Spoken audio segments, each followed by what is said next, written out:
안녕하십니까, 심상준입니다. 8월이 왔습니다. 8월에 여러분들 지금 휴가 많이 즐기고 계시지 않을까 싶습니다. 네, 휴가철인 오늘 화요일날 8월의 첫 번째 물건 여러분들에게 소개해 드리고요. 오늘도 또 부동산에 관한 팁 하나 여러분들에게 드리도록 하겠습니다. 오늘은 수원에 가면 신갈IC라고 있죠. 신갈IC 나가자마자 곧바로 있는 경기도 용인 행정구역사 그런 용인인데요. 그곳에 위치한 아주 아름다운 유치원 건물에 관한 경매 물건을 여러분들에게 추천해 드리려고 합니다. 자, 그러면 오늘 추천해 드리는 물건 자세히 살펴보도록 하겠습니다. 먼저 경매 개요가 되겠습니다. 2020 타경에 69,665호입니다. 8월 30일 수원지방법원에서 경매가 예정되어 있습니다. 소재지는 경기도 용인시 기흥구 영덕동 129-9번지입니다. 네, 이 물건의 감정가격은 47억 893만 83,340원이고요. 한 번 유찰되었습니다. 그래서 최저가격은 감정가격의 70%인 32억 9,628만 8천원이 현재 최저가격이 되겠습니다. 네, 이 물건의 토지 면적은 1563제곱미터 약 472.81 평 정도 되고요. 건물 면적은 1567.11제곱미터 474.05평 정도 됩니다. 2013년도에 건축된 유치원이라고 말씀드릴 수가 있겠습니다. 네, 권리 분석을 해보면 낙찰자가 인수해야 할 법적인 권리는 없다고 사료되니 참조하시면 되겠습니다. 공법 분석을 해보도록 하겠습니다.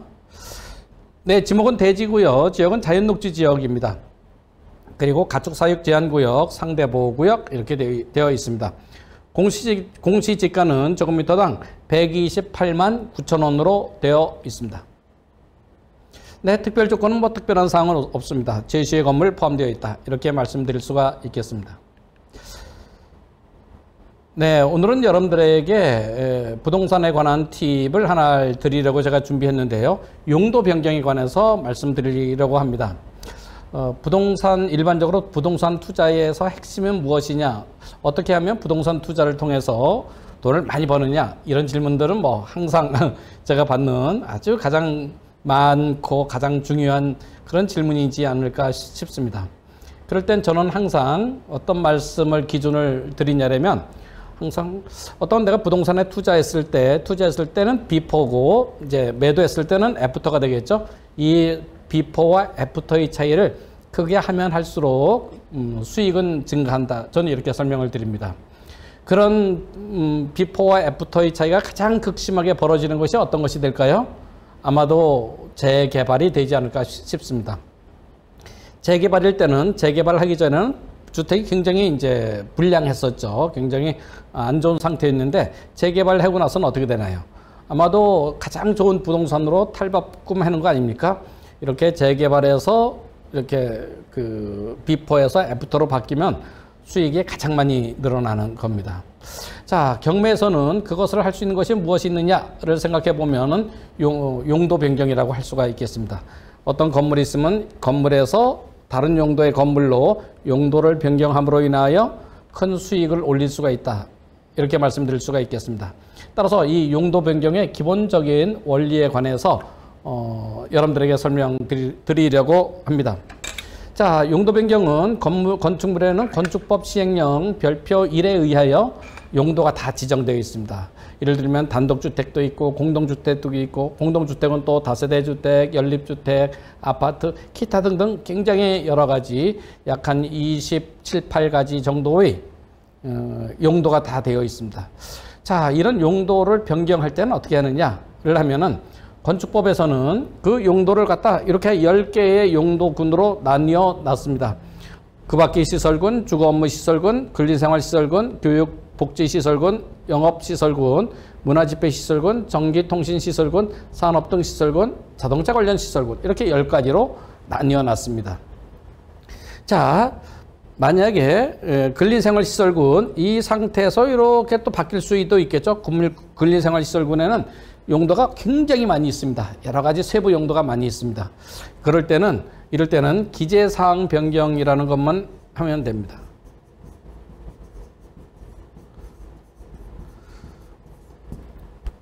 건축 행위로서 기재사항 변경을 하면 바꿀 수가 있습니다. 물론 기재사항 변경을 할 때도 각각이 갖고 있는 규제가 있으면 규제가 다 맞아야만 합니다. 맞지 않으면 안 되죠. 자, 그리고 그다음에 이제 이 아래에 있는 시설에서 위에 있는 시설로 용도를 변경할 수도 있고, 이 위에 있는 시설에서 아래에 있는 시설로 변경할 수도 있겠죠. 자, 이렇습니다. 아래에 있는 것에서 위로 시설을 바꿀 때는 건축 허가 대상이 됩니다. 또 위에 있는 시설에서 아래에 있는 시설로 바꾸면 건축 신고 대상이 됩니다. 자, 여기서 보면 이제 허가라는 말이 나오고 신고라는 말이 나오죠. 허가는 좀 더 까다롭고 신고는 좀 더 덜 까다롭고, 이렇게 이제 생각하기가 쉬울 수가 있습니다.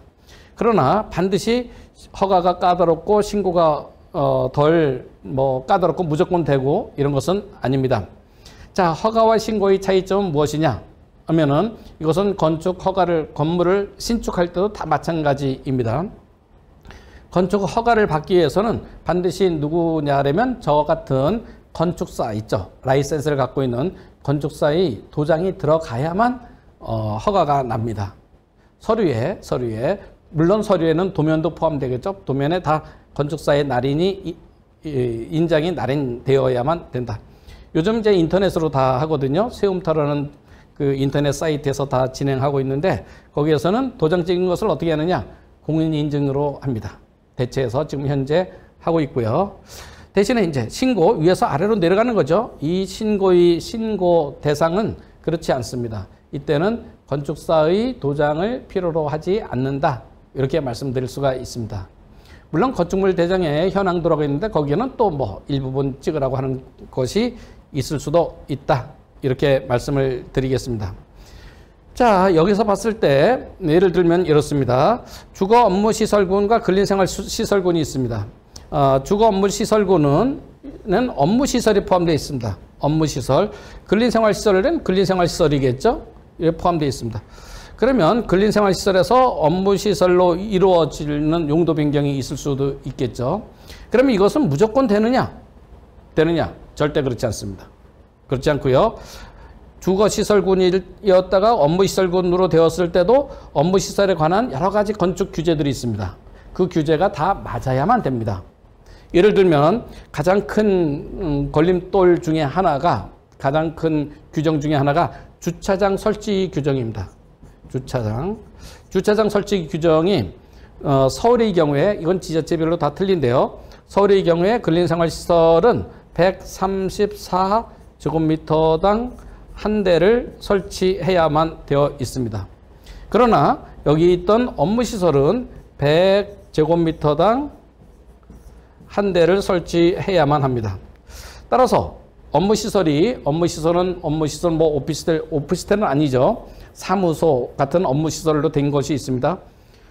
그런 시설을 할 때는 근린생활시설에서는 그러면 아래로 내려오니까 무조건 되느냐? 그렇지 않습니다. 오히려 주차장 기준은 134에서 100으로 좀 더 강화가 되어 있다, 이렇게 말씀드릴 수가 있겠습니다.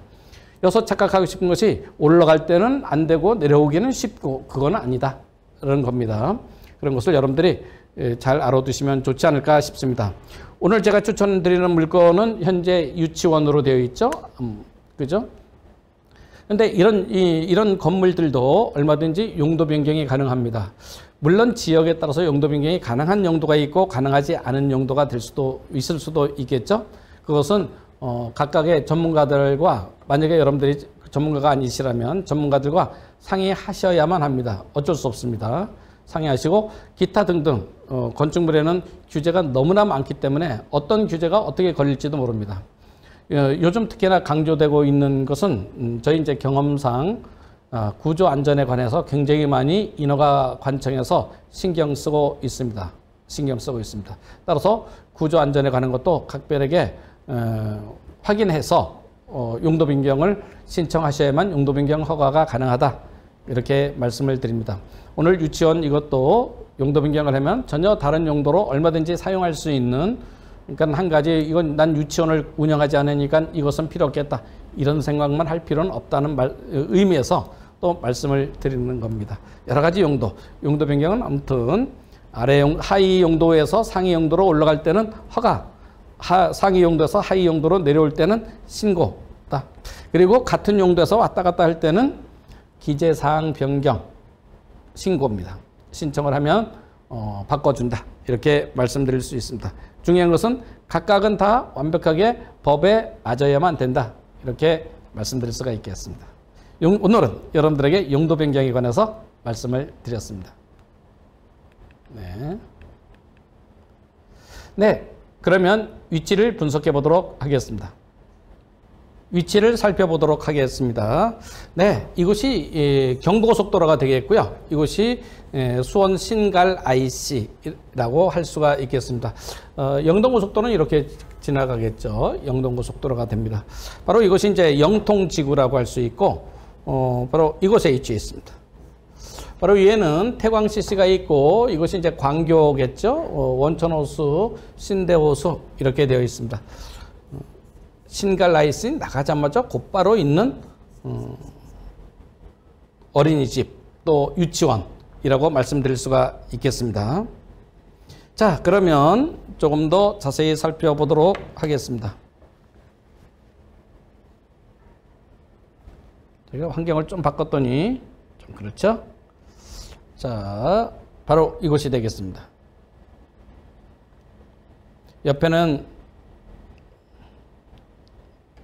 터널이 좀 있고요. 네. 바로 이것을 살펴보면 되겠습니다. 네. 앞에 저런 게 있죠? 네. 이렇게 되어 있습니다. 네. 이렇게 되어 있고, 이 앞에 있는 건물이 되겠습니다.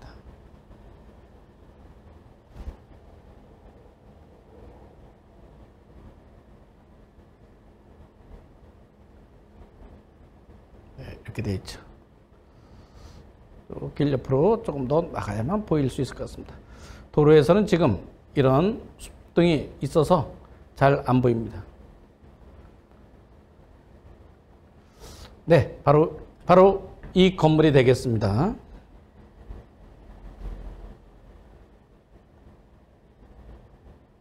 네, 진입로는 이렇게 되어 있죠.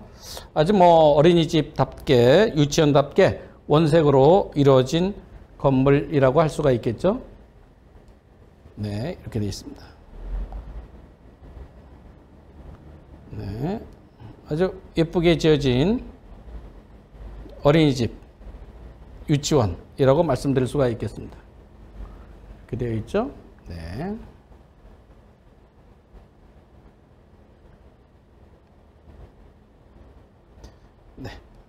네, 위치를 살펴봤습니다. 사진을 살펴보도록 하겠습니다. 네, 바로 이런 건물이 되겠죠. 방금 전 로드 위에서 봤던 모습이 되겠습니다. 네, 측면에서 본 모습이 되겠고요. 네, 바로 이렇습니다. 주변 환경이 되겠죠. 네, 창호 디테일이네요. 네, 들어가는 1층 현관 입구가 되겠습니다. 네, 1층 현관이 되겠죠. 네, 옆부분엔 이런 부분, 제시의 부분들도 조금 눈에 보이고 있습니다. 네, 이건 뭐 어린이들이 노는 곳이 되겠네요. 잔디 마당을 만들어 놓은 것을 볼 수가 있겠습니다. 네, 울타리들도 있고요. 아주 중요하죠. 어린이집에서는. 네, 바닥에는 이제 잔디고 옆에 조경도 아주 잘 되어 있는 것을 볼 수가 있겠습니다. 들어가는 진입로가 되겠죠. 네, 전체적으로 멀리서 본 모습이 되겠습니다. 네, 이렇게 되어 있습니다. 네, 전체적인 구조를 보면 지층에는 네, 수영장도 있고요. 주방식당도 있고 또 수영장에 생긴 샤워실도 있고 수영장에 기계실도 있습니다. 그래서 지하는 수영장이고요. 1층은 강당 놀이실 또 뭐 오피스가 있겠고요. 유아실 어린이 들어가서 공부하는 곳도 있고요. 당연하게 뭐 화장실이랑 부대 시설들 다 되어 있습니다. 엘리베이터도 설치되어 있습니다. 계단 2개고. 네. 2층, 3층, 4층, 3계층은 모두 이제 유아실로 되어 있네요. 유아실로 하나, 둘, 셋, 5개, 6개 정도 되어 있지 않나 싶습니다. 이것은 아주 뭐 용도를 여러분들이 이렇게 유치원이 아니고 어린이집이 아니더라도 다른 것으로 굉장히 전용하기가 쉬운 그런 구조의 건물이 아닐까 이렇게 생각이 듭니다. 네, 오늘은 여러분들에게 수원 신갈 IC 진출입구 바로 앞부분에 인천 어린이집 또 유치원 이 건물과 토지를 여러분들에게 추천을 해 드렸습니다. 관심 있는 분들은 직접 임장하시고 응찰하셔서 좋은 결과 있으시기 바라겠습니다. 오늘 이만 마치겠습니다. 감사합니다.